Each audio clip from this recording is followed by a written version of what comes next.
በሀገራችን ምርትና ምርታማነትን ለማረጋገጥ ከሚንቀሳቀሱ ተቋማት መካከል የምርታማነት ማሻሻያ ልህቀት ማዕከል ይጠቀሳል። በአዲስ አበባ የስራና ክህሎት ቢሮ ስር የሚተዳደረው ማዕከሉ ለተለያዩ የመንግስትና የግል የቴክኒክና ሙያ ማሰልጠኛ ተቋማት አሰልጣኞች ስልጠና በመስጠት ለዘርፉ እድገት አስተዋጽኦ እያበረከተ ይገኛል። የተቋሙን አጠቃላይ የስራ እንቅስቃሴ አስመልክቶ ከማዕከሉ ዋና ዲን ጋር ቆይታ አድርገናል። እንከታተልና እንመለሳለን።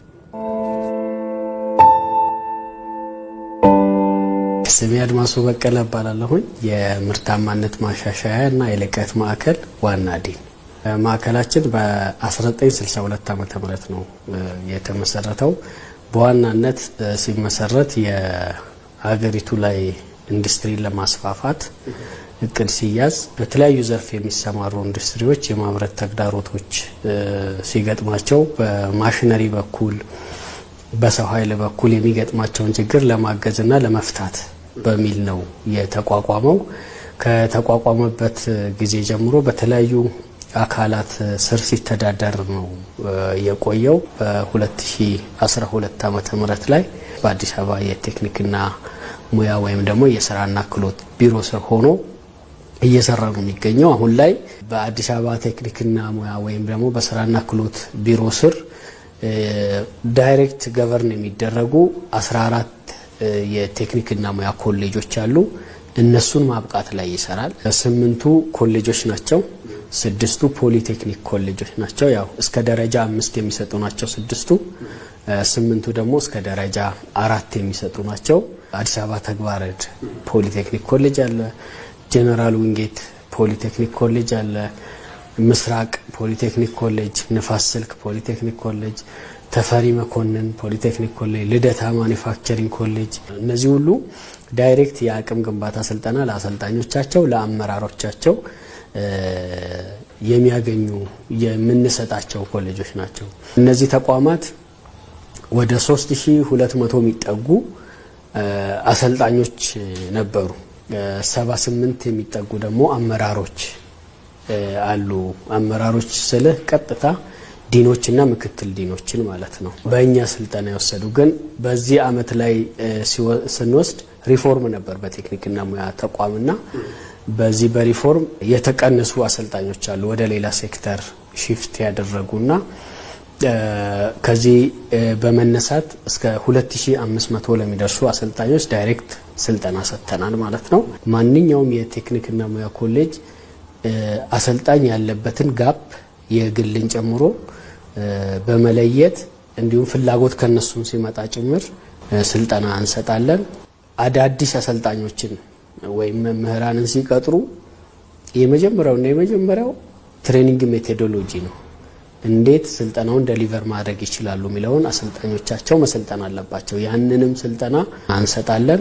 አሁን ባለው ደረጃ ከ170 ሚሊዮን ብር በላይ ከመንግስት ትሬጀሪ ተበጅቶለት ነው ስራ እየሰራ ያለው። ካለን ኢንፍራስትራክቸር አንፃር ከዚህ በላይ ብር በአመት ማመንጨት እንችላለን። የኢኮኖሚውን እድገት መደገፍ አለብን ብለን የጀመርናቸው ስራዎች አሉ።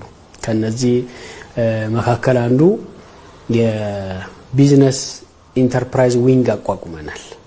ስለዚህ ኦልሞስት ከ7 የሚበልጡ ንግድ ፍቃዶችን አውጥተን የንግዱንም ዓለም እየተቀላቀልን ነው። እንዴት እንደሚያመርቱ ማሳየት ብቻ ሳይሆን አምርተንም እያሳየን ወደ ገበያው መግባት አለብን ብለን ንግድ ፍቃድ አውጥተን ገቢ ማመንጨት ጀምረናል።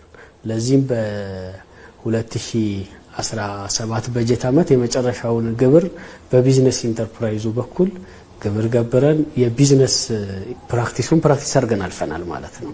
አሁን እሱ በጣም ጎላ አድርገን እየሄድን ነው። ለምሳሌ ከተማው ኮሪደር ልማት ላይ ነው ያለው። በዚህ ውስጥ ብዙ ምርት ይፈልጋል። በየቦታው የምታያቸው የጋርድ ሃውሶች አሉ፣ ፖሊሶች የሚያርፉበት፣ ትራፊኮች የሚያርፉበት፣ ደስትቢኖች አሉ። እዚህ ላይ ተሳትፈናል በሰፊ ጥሩ የፈርኒቸር ምርቶችን በማምረት የአዲስ አበባ ምክር ቤት ጽህፈት ቤትን ሙሉ ለሙሉ ሪኖቬት ያደረግነው እኛ ነን። የአዲስ አበባ የፕላንና ልማት ቢሮ ሪኖቬት ያደረግነው እኛ ነን። በፈርኒቸር በኩል ያለውን ስራ ማለት ነውና እዚህ ላይም ጭምር ወጣ ብለን መሳተፍ ጀምረናል ማለት ነው። ከኮሪደር ልማቱ ጋር የሚጣጣም ዘመናዊ አርቲፊሻል ሜዳ ከግል ባለሀብት ጋር በመሆን ሰርተን በዚህ ረገድ ገቢ ማመንጨት ጀምረናል። እንደው በሩብ ዓመት ብቻ ለፋይናንስ ቢሮ ከዚህ ካገኘነው ብቻ ወደ 300 ሺህ ብር የሚጠጋ ፈሰስ አድርገናል። ከዛ ውጪ ብዙ ወጣቶች የስራ እድል ፈጠራ ላይ መሳተፍ ይፈልጋሉ። አይዲያው አላቸው፣ የሌላቸው የመስሪያ ቦታ የመስሪያ ማሽን ነው የሌላቸው።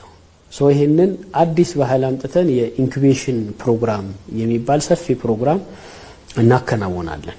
ማስታወቂያ እናወጣለን።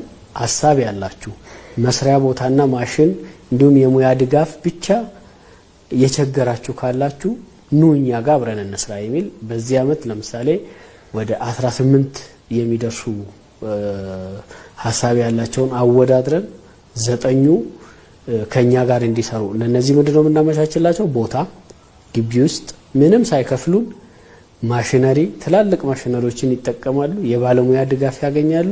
ለምሳሌ አሁን አንድ በዚህ አይዲያ የመጣ ሀገር ውስጥ ሳይክል ከቀርከሃ ከባምቡ ሰርቶ ሳይክል መሸጥ የጀመረ የሀሳብ ባለቤት አለ። በሀገራችን ምርት በቀርከሃ ይሄ እንግዲህ ባይስክልን ከውጭ ኢምፖርት ማድረግን እየተካ መሄድ ነው።